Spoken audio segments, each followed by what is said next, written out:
Assalamualaikum warahmatullahi wabarakatuh. Kami dari kelompok 6 akan mempresentasikan tentang Mengelola tanggung jawab etis dan sosial di MNC, mata kuliah bisnis internasional yang diampu oleh Bu Yudarti. Dengan anggota kelompok kami yaitu Raden Rosalwa dengan NPM ujung 060. Yang kedua ada Melia Nur Intan dengan NPM ujung 061. Yang ketiga ada Aurelia Udela Gitayani dengan NPM ujung 071. Ada Melanie Oktaviani dengan NPM ujung 073. Dan terakhir Jagat Satria dengan NPM ujung 002. Selanjutnya ada tujuan pembelajaran pada materi ini yaitu memahami definisi etika internasional dan tanggung jawab sosial perusahaan dan alasannya kenapa perusahaan multinasional dikritik. Yang kedua, menghargai beberapa pendekatan kunci untuk menghadapi etika global. Yang ketiga, memahami 3 isu etika global yang penting, yaitu hak tenaga kerja, pencemaran lingkungan, dan korupsi atau penyuapan pada pasar negara berkembang. Serta yang terakhir, memahami bagaimana manajer multinasional bisa membangun perusahaan yang bertanggung jawab secara sosial. Etika bisnis internasional. Etika bisnis internasional itu berbeda dari etika bisnis domestik di beberapa bidang. Etika internasional itu lebih kompleks daripada etika domestik karena operasi berlangsung lintas batas. Perbedaan dalam budaya dan institusi berarti bahwa orang mungkin tidak selalu setuju dengan cara yang benar dalam melakukan sesuatu. Namun, yang terpenting, perusahaan multinasional yang sangat besar dapat memiliki kekuatan dan aset yang melebihi beberapa negara yang mereka tangani. Saat menggunakan kekuatan ini, manajer di organisasi besar dan kuat itu sering menghadapi dilema etika yang menantang. Selanjutnya, kritikan untuk perusahaan internasional. Kritik yang pertama, apa sifat kritik terhadap perusahaan multinasional? Beberapa berpendapat bahwa perusahaan multinasional mengeksploitasi sumber daya alam dan manusia di negara tempat mereka beroperasi. Perusahaan seperti sepatu Nike, Reebok, dan Gap menghadapi banyak kritik karena praktik perburuan mereka.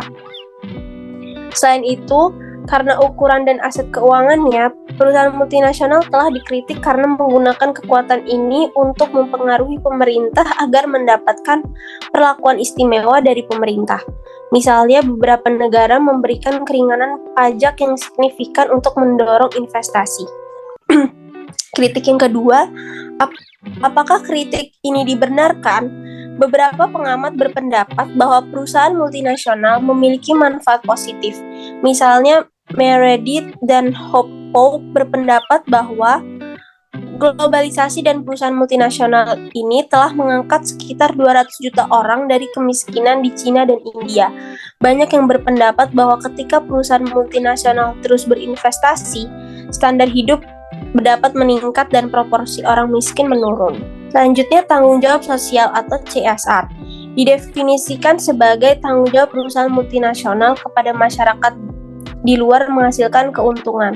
Artinya, tanggung jawab sosial itu berarti bahwa perusahaan harus memperhitungkan kesejahteraan konstituen lain, misalnya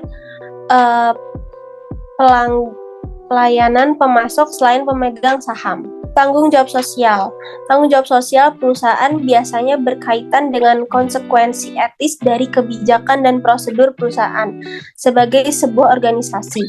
Memantau kondisi pemasok Anda, membiayai pendidikan anak-anak pekerja, dan menyumbangkan uang kepada masyarakat setempat adalah contoh tindakan tanggung jawab sosial perusahaan.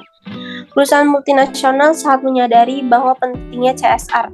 Faktanya, penelitian terbaru menunjukkan bahwa perusahaan yang terlibat dalam SR di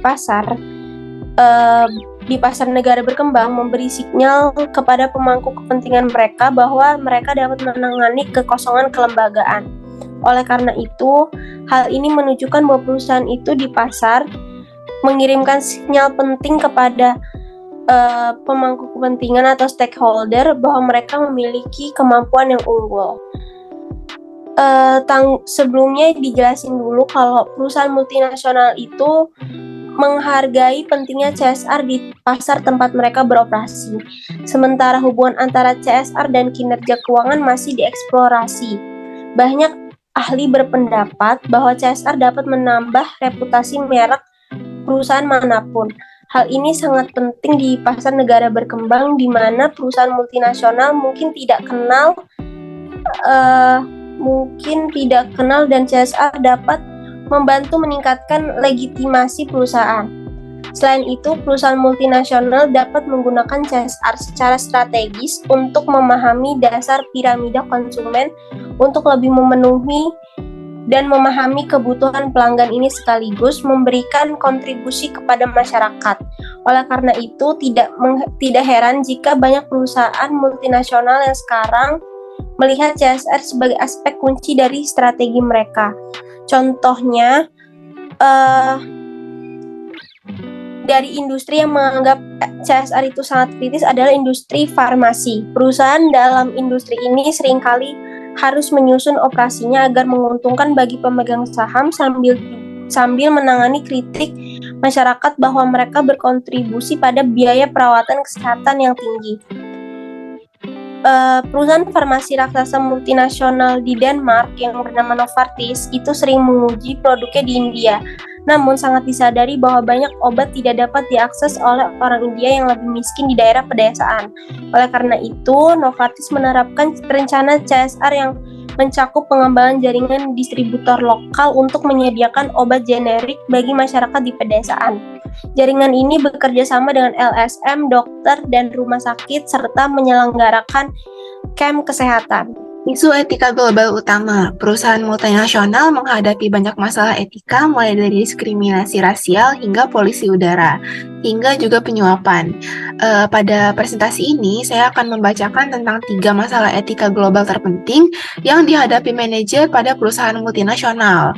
3 hal tersebut adalah hak-hak buruh, pencemaran lingkungan, dan korupsi atau penyuapan. Hak buruh merupakan hak tenaga kerja yang harus diberikan perusahaan kepada pekerja yang sudah bekerja dengan keras, atau dalam hal ini adalah pekerja pabrik. Contohnya merupakan toko keringat, di mana biasanya pabrik pekerja bekerja sangat keras di lingkungan kerja yang sangat buruk. Seringkali selama berjam-jam, contohnya perusahaan global seperti Nike, Gap, Patagonia, dan Reebok semuanya terkena kritik arus utama karena menggunakan pekerja di pabrik keringat untuk memproduksi produk mereka. Selain menggunakan pekerja selama berjam-jam, perusahaan multinasional juga harus berurusan dengan tuduhan penggunaan pekerja anak di bawah umur. Yang kedua ada pencemaran lingkungan. Perusahaan multinasional sering dikritik karena mengabaikan peraturan lingkungan dan mencemari udara dan lingkungan atas pekerjaan untuk membuat produk mereka. Contohnya bencana yang dipublikasikan dengan baik seperti Exxon Valdez, tumpahan minyak dan tragedi Union Carbide di Bhopal, India telah menyoroti perusahaan multinasional dan peran mereka di negara kurang berkembang. Yang terakhir ada korupsi dan suap. Korupsi dan suap ini merupakan masalah etika global yang paling kritis yang dihadapi perusahaan multinasional di seluruh dunia. Korupsi sendiri merupakan proses di mana kekuasaan yang dipercayakan digunakan untuk keuntungan pribadi, dan penyuapan merupakan hadiah atau pembayaran kepada seseorang untuk mempercepat tindakan pemerintah atau untuk mendapatkan beberapa bisnis keuntungan. Berurusan dengan etika global. Jadi, ada 2 pendekatan multinasional terhadap etika global. Yang pertama adalah pendekatan relativisme etis, yaitu suatu pertimbangan bahwa pandangan etika setiap masyarakat adalah sah dan etis. Jadi, untuk perusahaan multinasional, relativisme etis berarti bahwa ketika melakukan bisnis di suatu negara, manajer hanya perlu mengikuti konvensi etika lokal. Dan yang kedua ada pendekatan universalisme etis, yaitu adanya prinsip-prinsip moral dasar yang melampaui budaya dan kebangsaan batasan. Untuk manajer multinasional, universalisme etis berarti bahwa standar etika yang sama diterapkan di semua negara dimanapun perusahaan multinasional beroperasi. Kedua pendekatan ini menghadirkan kesulitan bagi para manajer multinasional, seperti relativisme etis yang dapat menjadi relativisme nyaman, yaitu terjadi ketika perusahaan menggunakan relativisme etis untuk berperilaku sesuka mereka dengan alasan perbedaan budaya. Tekanan mendukung universalisme etis. Menurut Donaldson, seorang pakar etika bisnis internasional menyarankan agar perusahaan multinasional mengikuti universalisme etis berdasarkan bahasa moral. Dan bahasa moral sendiri adalah cara dasar yang digunakan orang untuk berpikir tentang etika keputusan. Ada 3 bahasa moral.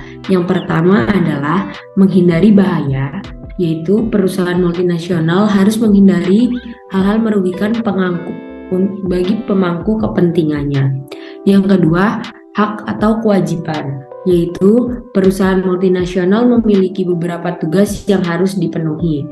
Yang ketiga, kontrak sosial, yaitu kesepakatan sosial yang dimiliki perusahaan multinasional dengan para karyawannya. Jadi, perusahaan multinasional juga harus mengikuti etika perspektif, di mana perusahaan multinasional seharusnya terlibat dalam bisnis praktek yang menghindarkan konsekuensi-konsekuensi negatif. Di sini terdapat lanjutan pada relativisme etis, di mana seorang pakar etika bisnis internasional berpendapat bahwa perusahaan multinasional itu memiliki tanggung jawab moral yang lebih tinggi daripada relativisme etis. Oleh karena itu, perusahaan seharusnya mengikuti universalisme etis berdasarkan bahasa moral, di mana ada bahasa lisan yang menggambarkan secara dasar yang digunakan orang untuk berpikir tentang keputusan etis. Juga Donaldson berpendapat bahwa 3 bahasa moral universal harus memberikan panduan penting bagi perusahaan multinasional saat mereka berusaha untuk menjadi lebih etis. Analisis pemangku kepentingan. Di sini pemangku kepentingan perusahaan bertanggung jawab secara sosial pada adanya dampak dan tindakan terhadap konstituennya. Pemangku kepentingan di sini ada 2. Yang pertama yaitu pemangku kepentingan utama, yang terdiri dari mereka yang terkait langsung dengan perusahaan dan kelangsungan hidupnya. Pemangku kepentingan utama itu yaitu pelanggan, pemasok, karyawan, dan pemegang saham. Dan sebaliknya, pemangku kepentingan sekunder cenderung kurang terkait secara langsung dengan kelangsungan hidup perusahaan. Pemangku kepentingan sekunder itu meliputi media, asosiasi perdagangan, dan kelompok penting dengan kepentingan khusus lainnya. Namun, meskipun pemangku kepentingan sekunder cenderung kurang terkait dengan kelangsungan hidup perusahaan, pengaruh mereka juga membawa dampak besar dengan perusahaan jika diabaikan. Yang selanjutnya ada kode etik. Kode etik di sini menentukan perilaku yang tepat untuk karyawan, sementara juga mendefinisikan tanggung jawab dan pendekatan multinasional dalam hal interaksinya dengan para pemangku kepentingan. Ada 2 metode pada kode etik, yaitu metode formal dan metode informal. Metode informal dalam kasus ini yaitu budaya organisasi bisa memainkan peran penting dalam memastikan bahwa karyawan berperilaku konsisten dengan harapan perusahaan multinasional, di mana metode formal termasuk menggunakan berbagai cara kontrol untuk memastikan bahwa perusahaan multinasional berperilaku etis.